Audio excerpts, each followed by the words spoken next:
It's a movie star idle time on Montage, and we have a very famous guy who started out as an actor and now likes to think of himself as a writer, Warren Beatty. Welcome to Montage, Warren. Thank you. I thought you were going to say now likes to think of himself as an idol. Right. Well, I think everybody does. I guess you are kind of an idol. Every time I mention your name that I'm going to do something with you, the women, their eyebrows go up and they say, wow. Do you make you feel good? I spend a lot of time being idle. I give you that. No, your movie's kind of about the man-woman relationship in our society, isn't it? Shampoo. I think so. What kind of a statement do you hope to make with that movie? Well, what happens when you've worked very hard on a movie for a while, you wind up not having the slightest idea what you've said. Yeah. Because you've said so many things in so many different ways. You just... you kind of have to sit back and let the movie speak for itself, because if you try to over-articulate it, you know, in an interview situation or something, chances are you're probably going to, first of all, not be very articulate, and second, you take a chance of limiting what the movie is. Somebody gets out of it, yeah. And sometimes you just don't know how to phrase it. Do you think you have a good image in terms of the media? A good image? Yeah. Well, I think that if you were terribly aware of it, whatever your image is, you'd drive yourself slightly crazy. I think it varies from one spot to another, from one writer to another. I really have no idea. I think it's important not to try to get an idea of what your whatever that is when you say image. Well, I'm thinking, when I think of you, I think of back a number of years ago. I kept reading that you were very vulgar, that you cussed in public, that you raised a lot of hell, that you were very nasty, very ill-tempered, really just a pain in the neck. I have never read that I was cussed a lot in public. I never read. I've read that I was a pain in the neck. This may probably have something to do with the fact that I'm a pain in the neck. But what was the other thing you said? Oh, generally obnoxious. Generally obnoxious. This could have to do with being generally obnoxious. Well, how do things like that get started? Well, I don't know how to start them, but if you want some help, I think I might be able to give it to you. Go back to California and say, Joy, it was very obnoxious. Well, you seem to be following kind of a pattern which seems familiar to me. A guy starts out as an actor and is reasonably successful. Then he always wants to get behind the camera. Oh. Why is that? Get behind the camera? It may have to direct. do with not wanting to be in front of the camera. Why? Now, that was an obnoxious answer. No, it's the truth. It's the truth. But it's an obvious truth. You know what I'm asking you. Why? No, it's an obvious truth that it is repugnant to certain people to be in front of the camera. Now, I don't know how you feel about that. You said you've been doing this show for 12 years. Well, not this show. I've been on television. Been on television for 12 years. I've been making movies for 15 years. 15 years ago, my first picture was a picture called Splendor in the Grass. It was a successful movie, so I was lucky that I could do what I wanted after that. And I've only made 14 movies in that time. Shampoo was the 13th movie. And I made about 6 of those movies in a 2-year period, which leaves something like 12 or 13 years for 7 or 8 movies. Yeah. So you can see that I obviously don't enjoy being in front of the camera very much. Well, explain that to people, because I'm sure they find that incredible. Everybody wants to be a movie star. Yeah. Well, if we're going to descend into the depths of a psychoanalytic approach to this, I would say that in every actor there's a need to expose himself and a simultaneous need to hide. And also, I think that when you've been in movies a long time, you begin to think, well, you're only going to live once, and if you become a movie star, as I did, and you're, at 21, 22, you don't exactly think you're going to get to come back in another life as a waiter or a parachutist or something. You're a movie actor. And So if you want to say, well, I'm going to give up all of the years of my youth to acting in front of a camera and pretending to be somebody in situations like, well, that's a big decision to me. I could never do that. I've taken years off at a time. I've participated in a lot of other things. Politics, for example. You were very involved in the McGovern campaign. McGovern campaign and other campaigns. Yeah. Involved in what way?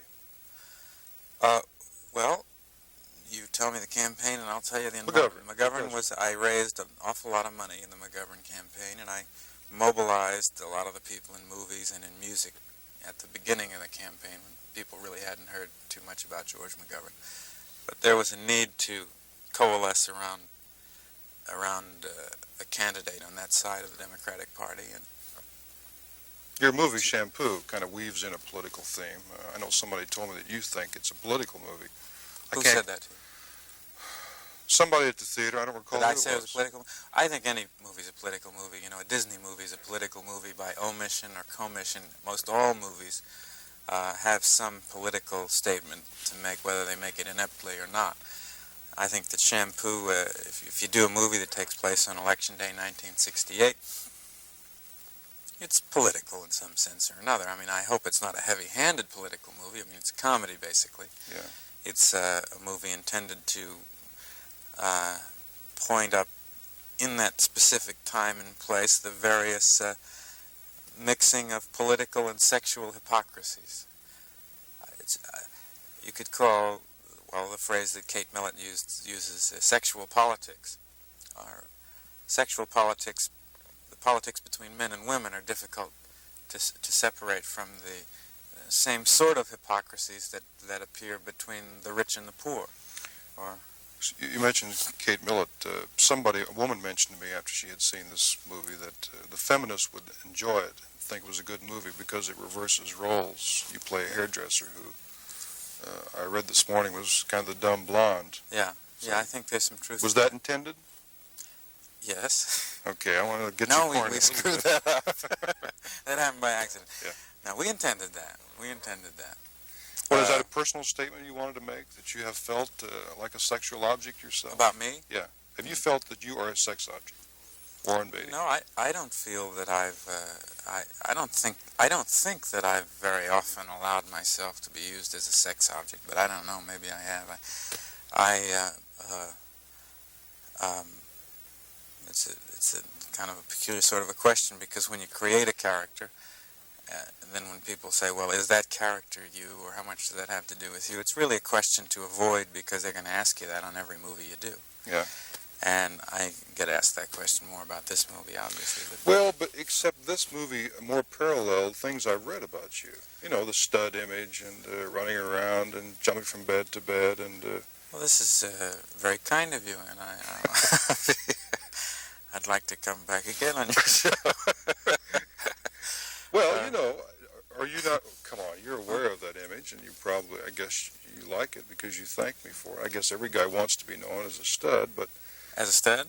Yeah, I think so. Do you really want to be known as a stud? Well, since I've never been, I'd say yes, but the chances are slim, so you tell me, how is it? For you to be known as a stud? For me to be known as... Well, I'd have to think about that for about a week and a half if I could get back to you next week.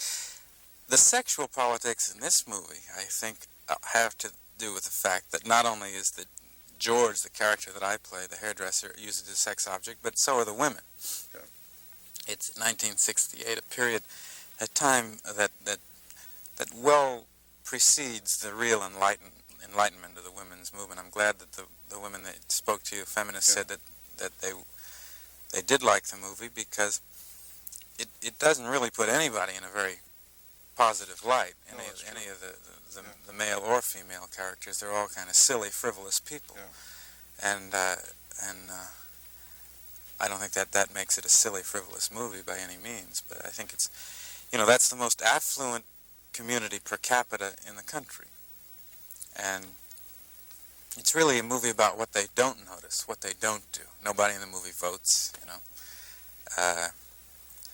and nobody really has much of an awareness of what was happening in Vietnam at that period, or anything. They're really interested in their own sexual pursuits and the little dramas of the various... Well, that's kind of a general statement about America, isn't it? Well, now you said that. Well, of course I said. I believe That's it. good.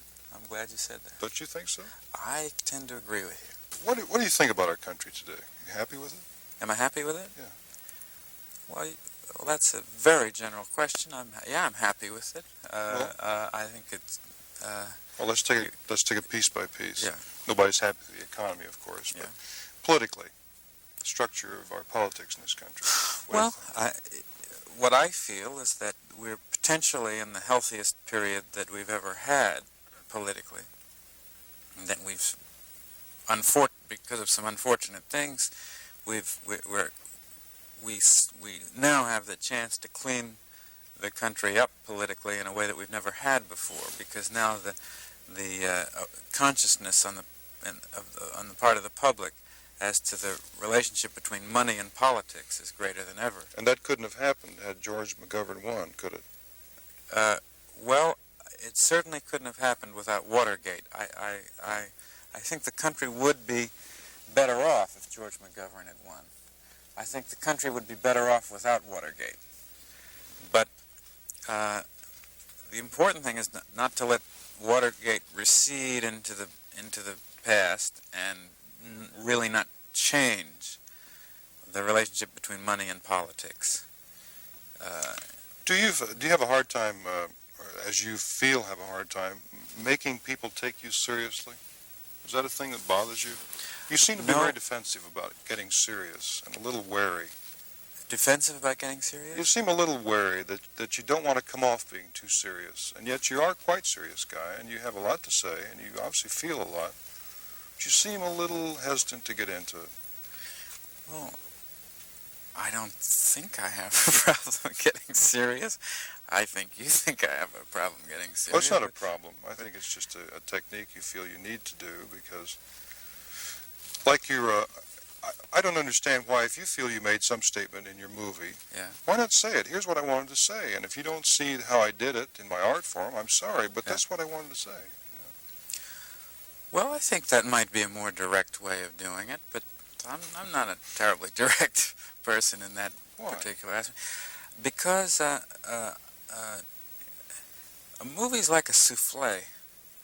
You know, you just can't walk around and make too much noise, because the whole souffle could come down.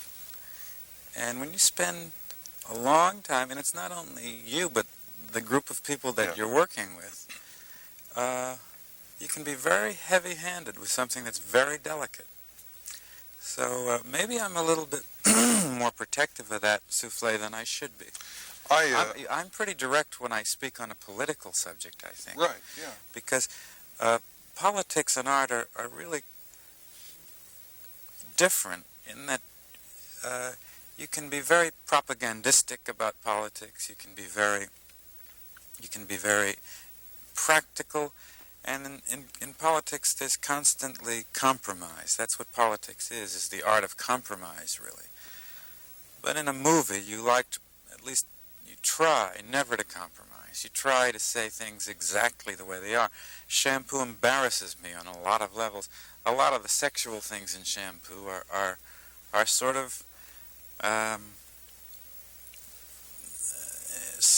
embarrassing to me. I was brought up in Virginia in a very middle-class, kind of puritanical